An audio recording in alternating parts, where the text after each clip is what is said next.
Hey guys, I hope you're all doing well. Today we're going to be talking a little bit about general counsel and building the business, okay? So first I want to make the distinction between general counsel and specific counsel, right? So general counsel is anything you hear from outside your group that's advice. So that can be a book, that can be a tape, that can be a CD, anything like that really. Um, and then specific counsel is more the advice you get from preferentially your upline, but anyone in your group that knows your situation, right? And specific counsel will always take precedence over general counsel, okay?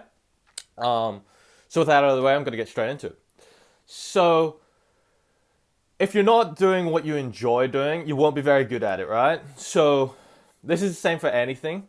You need to learn to enjoy the journey in order to reach the destination faster, right, and more efficiently. Um, and no one in your team is going to want to be around someone that's just serious all the time, right? So you got to loosen up. You got to have a bit of fun with building the business because it can be fun if you let it be fun. It can be fun. Um, and you got to let your team help you where you're weak. Okay, so say I'm bad at doing like a QI, which you shouldn't be because they're really easy. I went over it in the last video, but say you're bad at doing the QI, right? And John, your friend, is really good at it. You're not just gonna keep on doing the QI. You're not just gonna when it matters most. You're not just gonna keep on doing the QI, right? When you're trying to perform, when you're trying to get people in, like you work on it by yourself in practice so that you get good at it. But one thing I used to do is the person I'm doing the QI to, I'll talk them up. I'll talk the person that's going to actually do the QI for them. So say I've got John who's really good at doing the QI. I'm not so good at doing the QI, and Steve is the person I'm talking to. Steve is the person I'm trying to get into the business, right? So on the call to book the QI, I'm just like, Steve. So I'm gonna sit you down with one of my friends, John. He's in the business as well. And he's really good at this sort of stuff. He's just going to talk you through a little bit of the information, and then we're going to see how things go from there. All right. And then so John and Steve sit down, and John will just absolutely nail the QI, right? And by edifying him, I've put him in a better position to do a better job. Okay. Um, and so yeah, you got to let your team help you where you're weak. Edify your teammates, but don't just edify your teammates. You got to edify things as well, right? Because what you edify is what's going to get done. All right. One thing I consistently edify is the ditto, right? So for those of you that don't know, a ditto is basically a recurring shopping list. Okay, so the things you'd put on a ditto are like body wash, shampoo, toothpaste, anything that you use on a very consistent basis that you're never not gonna have a need for. All right, and so you make it so it comes on the first of the month every month, right? And by doing that, it gets your volume up straight from the start of the month. Okay, and by doing that, it does two things, right?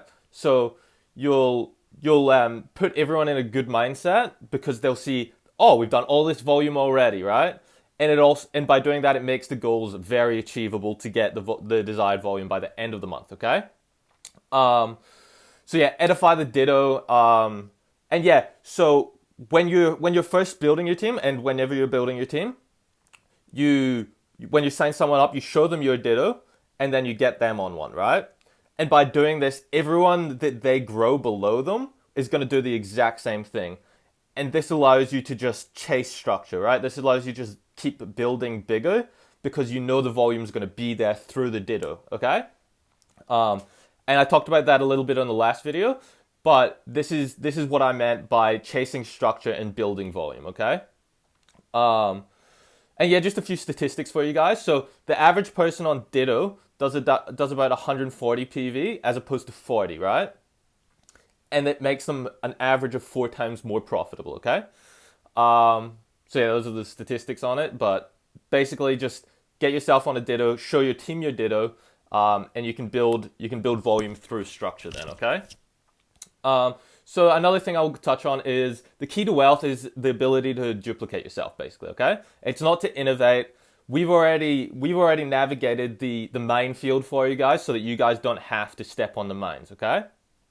Um, so yeah, duplicate, not innovate. So to succeed in the business, all you have to do is to be a leader and to be able to duplicate yourself, right? You have to have ambition, and you don't necessarily need to start out teachable, but you need to learn to be teachable. It is essential to be able to be receptive to your upline and anyone's lessons really, and to be able to to learn from people's mistakes that they've made.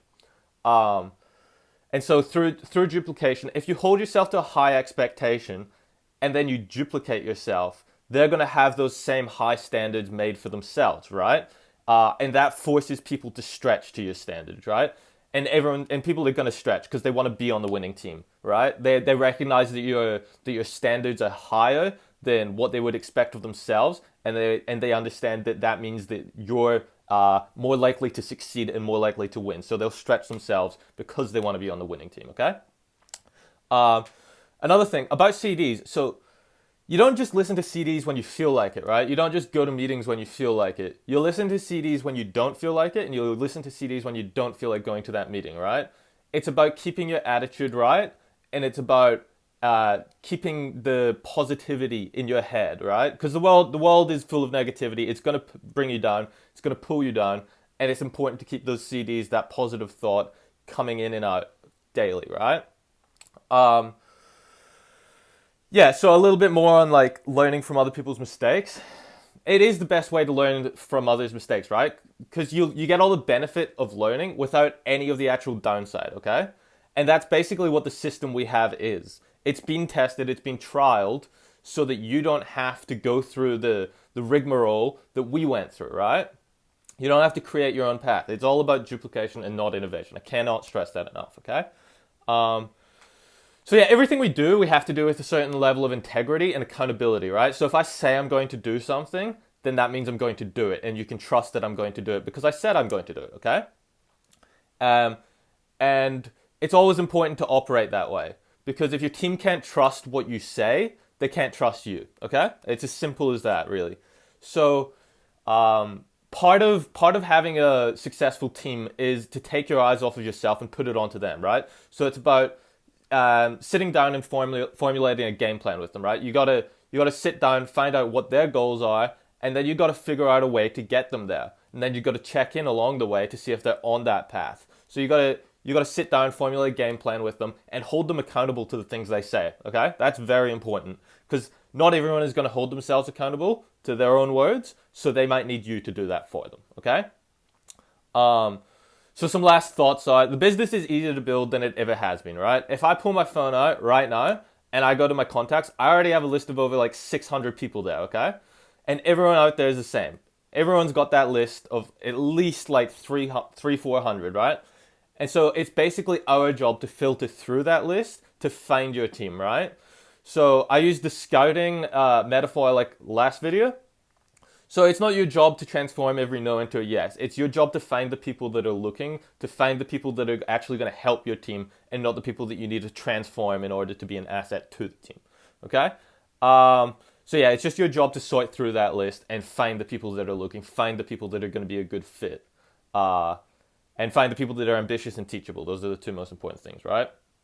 Another thing I'll say is that if the business works for any one person, then the business does work, right? We can't just if we're failing, we can't just blame it on the business, right? Because not only is it like just not true, because it is working for someone out there, which means it can work, it actually stops you from coming to a solution, right? If you just blame your problems on something that it's not actually the issue, then you'll never come to a solution, which means you'll never be able to fix that problem, right? So yeah, you gotta, if that is the case, if the business isn't working for you, then generally you're kind of gonna be the problem, okay? And don't worry about it. It happens to a lot of people. But basically, what you're gonna want to do is you're just gonna want to sit down with your group. You're gonna want to analyze what you guys aren't doing right. So one of the most common things I've seen is people just aren't doing enough, right? They'll do the busy work, but they won't actually be doing enough of the important stuff. They won't be contacting enough. They won't be having enough QIs. They won't be having enough meetings. They won't be doing follow-ups. Okay. So it's important that you're putting in a lot of energy and the right type of energy, right? And if you can't come to that conclusion by yourself, which is fine, then you can always sit down with your upline and they should be able to tell you exactly what you're doing wrong and set you on the right path, right? But you have to make the adjustments that your upline tells you to make. Otherwise, what was the point of like everything basically? So yeah, just last things, listen to your upline. That's number one. And yeah, that's the only thing because it's that important, all right? So that's everything for today, guys. Thanks for coming, and I'll see you guys next time, all right?